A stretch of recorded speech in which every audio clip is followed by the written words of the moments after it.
Did you grow up in Knoxville, Tennessee? Do you have fond memories of some of the great establishments of this area that are no longer here? Places like Aladdin's Castle Arcade, or maybe Cass Walker's Supermarket? How about Easttown Mall, Eddie's Auto Parts, Hill's Department Store, Kay's Ice Cream? Well, then go to Knoxtalgia.com, KNOXTALGIA.com. They have the coolest vintage style t-shirts that you'll ever see, featuring some of these historic Knoxville locations. It really does bring on a sense of nostalgia when you see these t-shirts and those old logos. As you're wearing it around town, I guarantee you someone will look at that shirt, you'll make eye contact with them, and you know that they know, and they know that you know. Because if you know, you know. Head over to Knoxtalgia.com.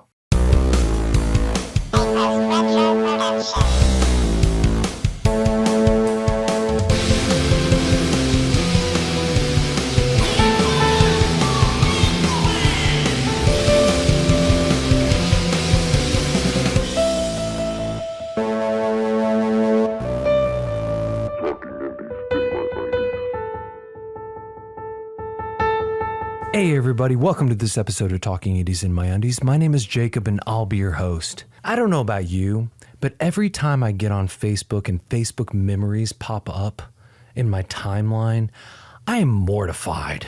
I still click on it. Let's click on it. Let's see what I said over the years. I just want to cut my own head off. I cannot believe that there was a time where I thought it was a good idea to say most of the things that I said publicly on Facebook. It's shocking to me. Sometimes I delete them, if I think about it. Sometimes I don't. We'll get them the next year. It's crazy. The things that we say in the past that we think are a good idea that are 100% not a good idea. I say that because in contrast, I look back at the films that I've made, starting back in 2007, 8, 9, 10, 11, 12, in that area.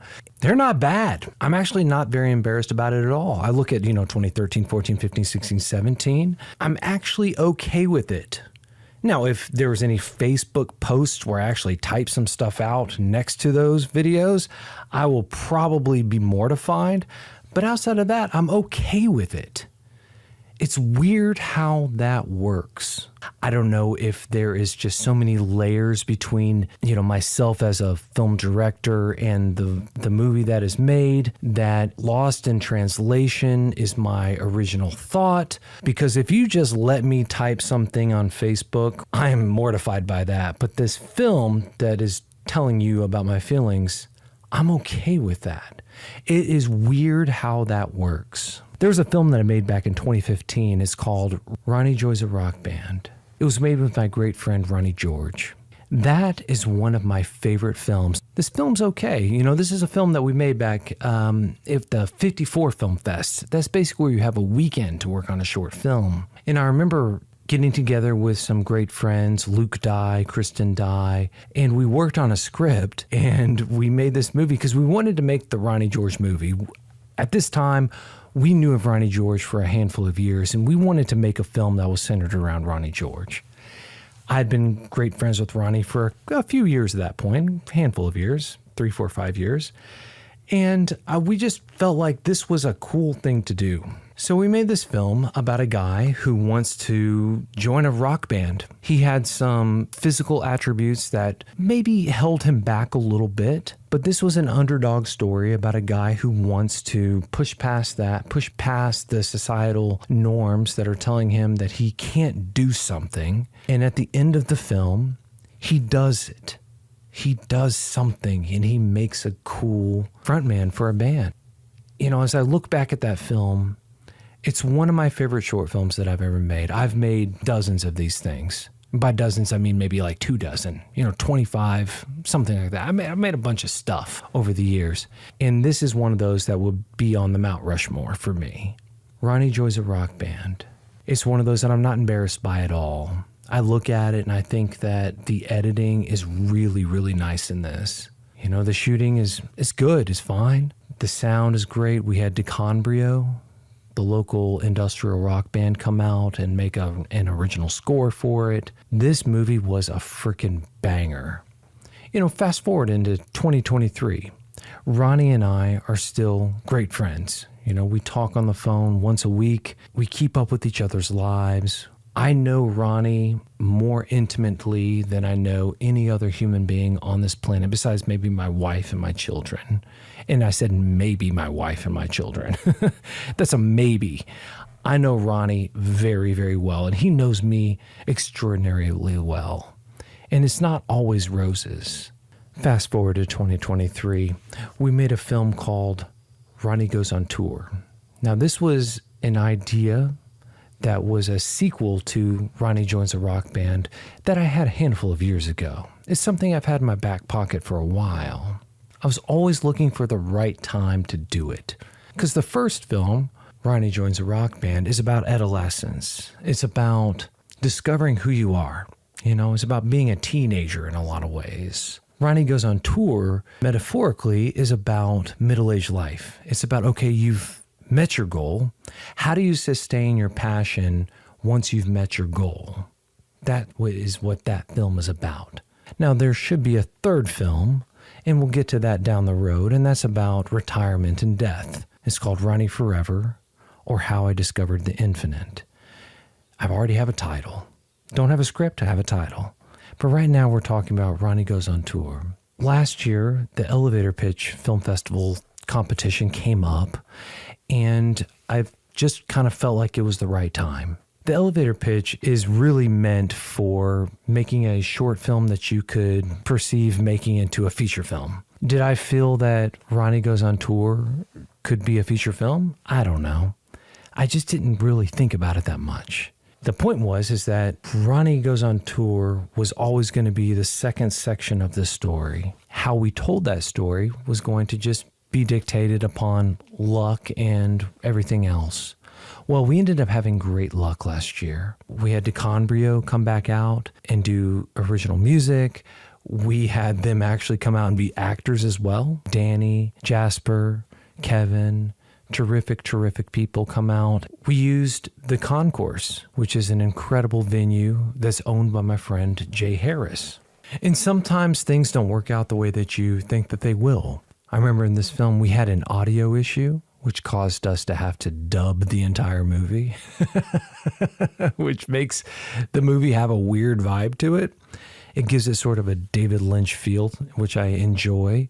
As tight as I was really trying to get the voices to be when we were dubbing all the voices, it's still a little weird, and I like that. It gives it a kind of a surreal nature. We turned it into the film festival, and it did not go over in the way that maybe we wished it would. We were not part of the top 8. We were on the bottom half of the contestants when it comes to making a feature film. Or maybe because it's not as good as the other half of the films. That's okay too. The thing is that I wasn't really concerned about that as we were making it, because as far as I'm concerned, these films that we make last forever. And yes, you're going to get on Facebook and you're going to see them every year about something you posted about it. You may cringe, you may not. I hope that you cringe at the things that you type, and I hope that you don't cringe at the things that you make, because that's how I feel. Today we have an unbelievable guest. It's the star of Ronnie Joins a Rock Band, of Ronnie Goes on Tour. Ronnie George is in the house. And for people who have been around in the film festival for a long time, you're welcome. This is an exciting, cool thing. You get to hear from him what's going on in his life, people he's been working with lately. He just got engaged. We're going to hear that story. I'm so thrilled by it. So anyways, let's get down to the business, friends. This is Ronnie George on this episode of Talking Indies in My Undies.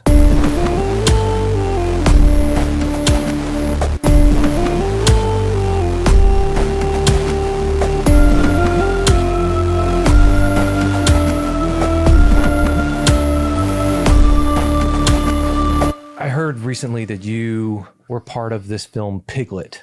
Can you tell me a little bit about Piglet and your role in it? I play a camper along with 4 other people, and as we're camping, we're drinking and we hear a sound, and it's not your ordinary sound. It's like some kind of creature off in the distance, some kind of animal, and it keeps coming closer and closer and closer, and the tour guide who's taking us through the woods and showing us everything. He ventures off with the rest of my camper buddies and kind of leaves me to be. I venture off by myself looking for the guys because I'm like all by myself, all alone. I hear something behind me and all of a sudden I'm a goner. Well, that sounds cool, man. I saw some clips on Facebook that August Aguilar had shared, I think from his Strange Films Facebook page or something, but it looks like they're going to use that section as a short film that's going to be released, I don't know, this fall or something. But the clip that I saw, they're like, "Where's Ron Dog?" You know, and they kept saying Ron Dog. So did you actually like kind of play yourself, or at least like a Ronnie character in the film? Yeah, I did. When August, gave me the part, I kind of thought, am I going to have a character name? What am I doing here? And he'd say, we're just going to call you Ronnie. You're just going to go by your name. Okay. And I was like, that's cool. I could definitely do that. No problem. Thought it was pretty sweet that they were looking for me in the woods, yelling my nickname, Ron Dog, a few times. And I was like, that's pretty cool because all my other friends call me that, Dude, I love it, man. It's almost like you become a character in a way. We've done the couple Ronnie movies, the goes on tour and joins the rock band. We did those movies and you were essentially playing like kind of a fictionalized version of yourself. And it's almost like when you're in other movies and they just go with Ronnie, I love that. I think it's kind of cool, man, because you are the type of character who can pull something like that off because you are just a unique individual. It's cool. And so I really like that, man. It made me feel really happy when I saw that. So I'm stoked to see that film. Anyways, we got to talk about Fanboy. Yes, Fanboy is fastly approaching, and it's going to be July 12th through the 14th. Of 2025? Oh, no, I'm sorry. I said Fanboy. I meant to say FrankenCon. Sorry. But Fanboy is fast approaching, too. We can talk about Fanboy. Sorry. Yeah, okay. We'll talk about FrankenCon. Yeah, FrankenCon last month. Yeah. And it's, I can't believe it's come and gone. It just goes by so fast. I wish it would last forever, Yeah. You've gone for years as just a person, going and hanging out. But this is the first time you actually had like a booth and stuff. Like, tell me about that, man. Was it cool? It was pretty surreal. Yeah. It was very, very neat. Having my own booth, being there with my fiance, she was definitely a big supporter of mine when I got there and everything set up, and you were there, setting everything up and helping me out, which I can't thank you enough. Always, man. Happy to always help, man. All good. I was just like, man, this is awesome. I was very overwhelmed when it was happening. Yeah. Like, I couldn't believe it, I was very excited about everything that was happening. Just to be a vendor and knowing that you're there with a bunch of celebrities that have booths of their own as well. Yeah. I mean, it's a pretty big thing. It's a big deal. Oh, it's huge. Yeah. I was like, I got to do this next year. This has got to happen next year. FrankenCon is awesome, and it's got a huge family. And the FrankenCon family is just freaking awesome, man. You mentioned earlier that you went with your fiance, but she wasn't your fiance when you arrived that first day. Can you tell us that story, Ronnie? Yeah, she was still my girlfriend. Elizabeth kept saying, when are you going to propose to me? When are you going to propose to me? And I was like, I'm going to do it. Don't worry about it. I'm going to do what I say, They had a rock concert going on that night. And before everything went down, Brian Brimmer was at his booth. Of course, he didn't have any idea what I was about to tell him. But when I told him, he was like, oh my gosh, are you kidding? And I was like, I'm not kidding. I want you to be there, present and, say like you have a special announcement or something. And he was just like, I'd be honored. Thank you, Ronnie. And I'm like, you're welcome. So what was the plan? So the plan was there's a band playing that night. You're going to get Brian Brimmer to make an announcement. There was a band playing there that night. And when they went off the stage, Brian Brimmer went up there and he said, I have a special announcement, and the music's great, by the way. I'm loving it. We'll get back to that, very shortly after I have to say what I have to say. But can I have Ronnie and Elizabeth come up on the stage? Dear friends of mine. Can I have you come up on stage? And Elizabeth kind of knew what was happening, but not really. I was kind of nervous, trying to get down on one knee, and kind of looked over Elizabeth and kind of got back in the mic and said, I've been waiting to say this a long time, Elizabeth, but will you marry me? That's amazing though, man. And congratulations, by the way. Thank you. That is so freaking cool. And it's amazing to see all the places that you've gone since I first knew of you. I think the first time I ever knew that you, who you were, there was a film that Mitch Moore made. I think it may have even been the first like 10 hour or something, or right in that time, in the early like 2007, 8, 9, something like that. And I recognized, I was like, oh, okay, cool. And so I knew you from that. I knew you were an actor. But I mean, that's 15 plus years ago. And so, done a lot of stuff over the years, man. Like, do you remember that film with Mitch Moore, that first one? Yeah, it was called Hard East. That was 2006. Oh, wow. Okay. Yeah, we filmed that in the summer, of course, when the 10-hour film festival was going on. And Mitch Moore was director, writer. Wes Murphy was also on that project. He was the lead in it. And I was doing helping with the boom mic on that and sound. I was very excited about that because that was like my first gig, so I was pretty pumped. You were on screen too, though, right? No, not in that. Okay, then there was one. Maybe that one after that? Was there one in 2007? Yeah, 2007 brought film that Mitch Moore did called 427. That's the one. And that's where I pass on from a suicidal incident. Yeah. And I can't remember the girl's name. Yeah. I mean, it was a long time ago. Yeah, it was a long time ago. But that's where I saw you the first time, was in that film. Yeah. And where do we have that?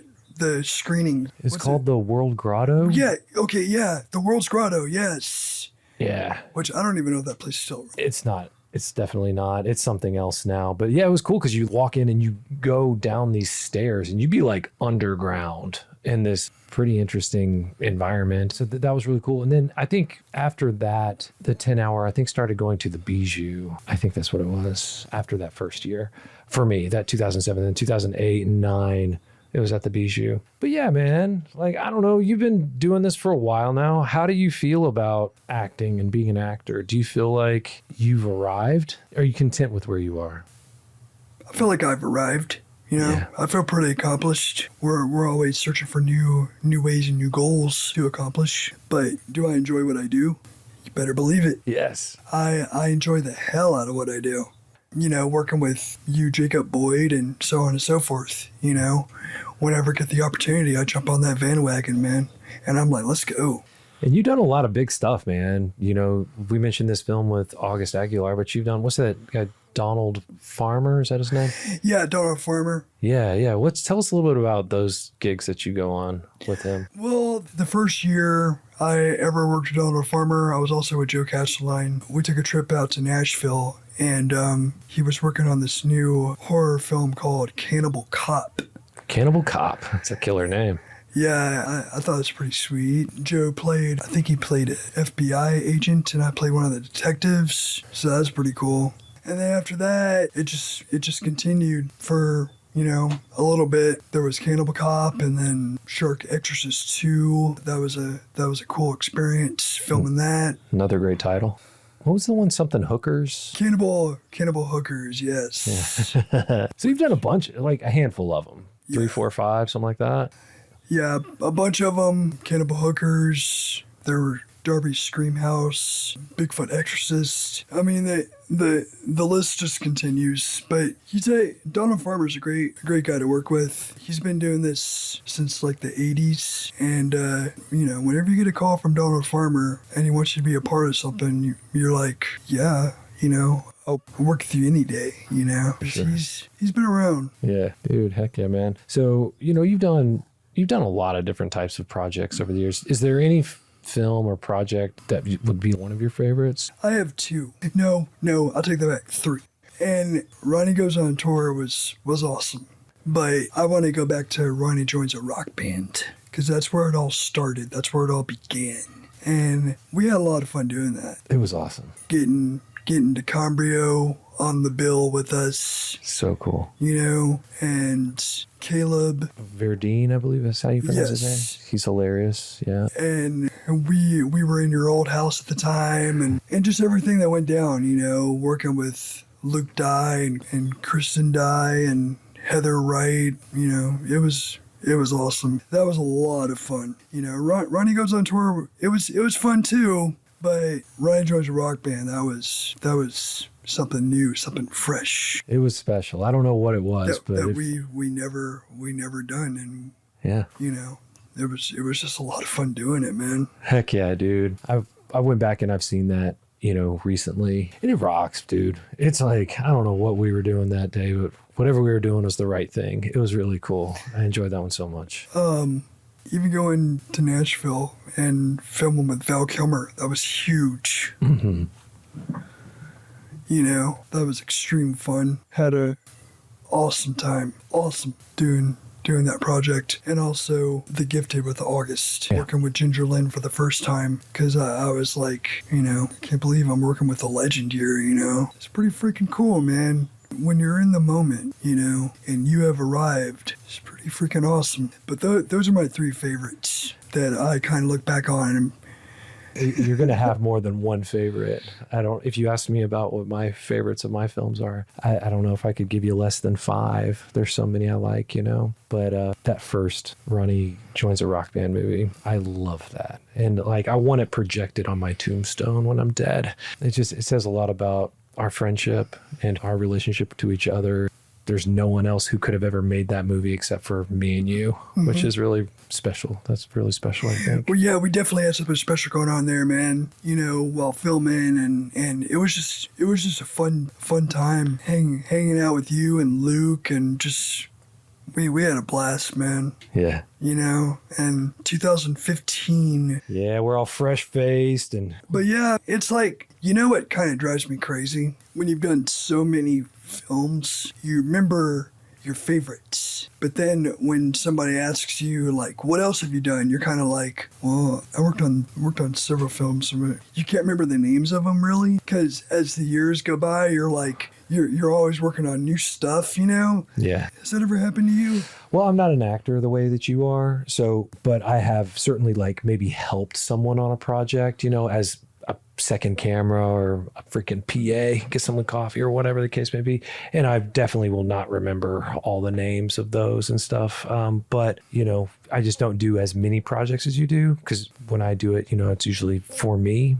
So I better remember the names of the ones that I write. But that makes total sense, man. I was on my IMDb page the other day, you know, just looking at all the stuff that I've done and we've done together. And, you know, going down the list of films, I'm like, that was shot a long time ago. Look, the Mandrake, you know, that was a hot minute. Yes, that was like 2017 or something. You know, I have a poster in here. Right there. Oh, yeah, there's a poster on the wall for it. It doesn't have a date.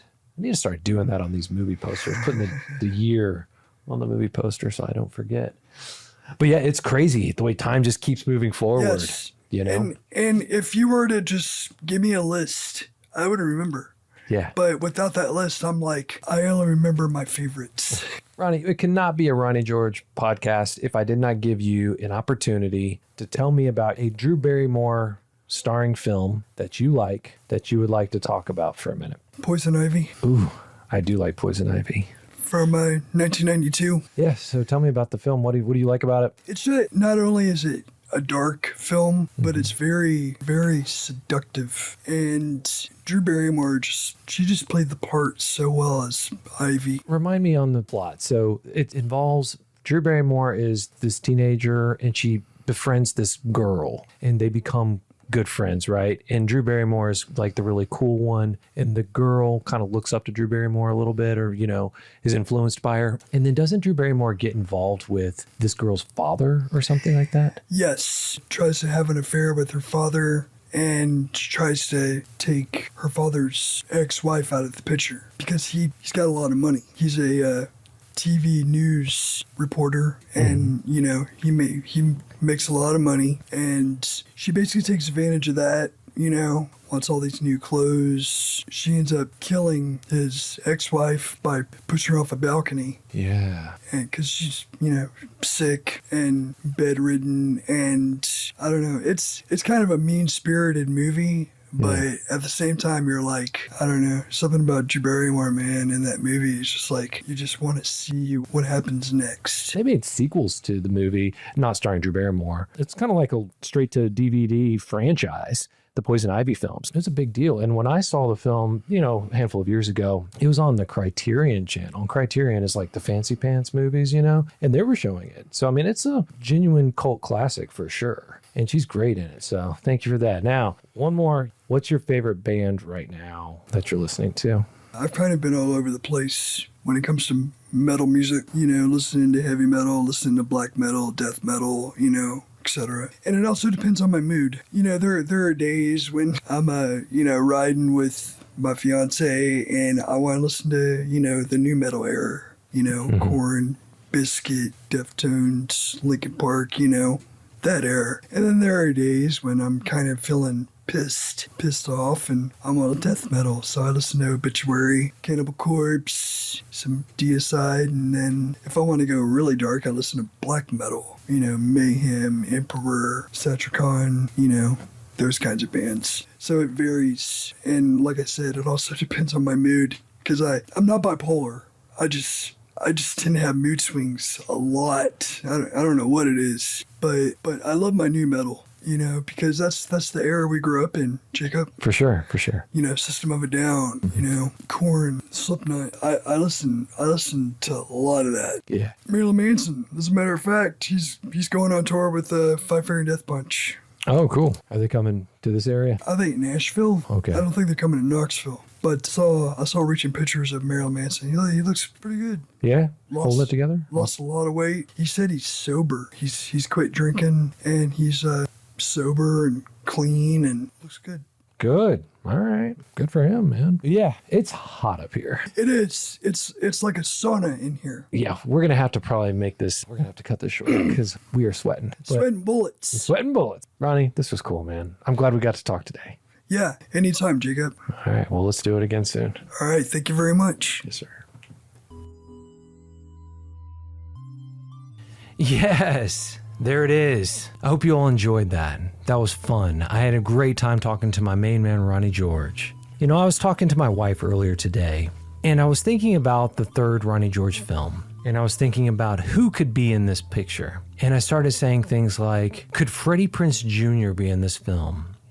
Could Rachel Lee Cook, Jennifer Love Hewitt, Ryan Phillippe, basically anyone who was in I Know What You Did Last Summer. These people that Ronnie and I both really love because they were part of our era back in, 1999 or whatever. Who's to say that they could not be in this film, And she's like, well, you have to pay them, you have to work out the logistics. And I said, let's just not think about that. Let's just think about what it would feel like if these people were in a film. And they were in a film with my main man, Ronnie. Who's to say what you can and cannot do? Like, do we put a hard cap on what is possible? Is that what we're doing? Why do we do that?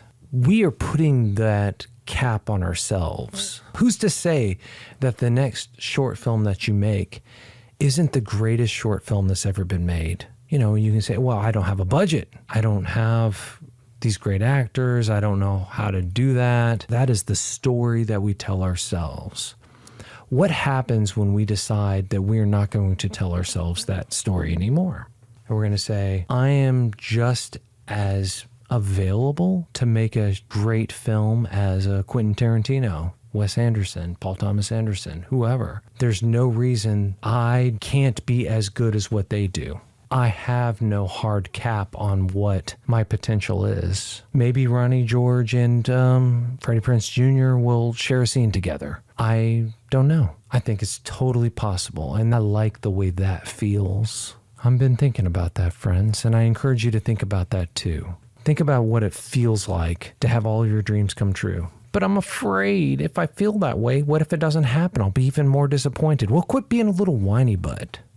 Quit being a little weenie pants. You have one of these, and the clock's ticking. So feel how you want to feel. I'm going to feel that the next short film that I make is going to be the greatest short film that I've ever made, but that's putting a cap on it. It's going to be the best short film that's ever been made. And if it doesn't reach that potential, that's fine. but we deserve it just as much as anyone else. So let's get it, man. Hope you enjoyed this chat with Ronnie. I enjoyed it too. We'll talk again soon.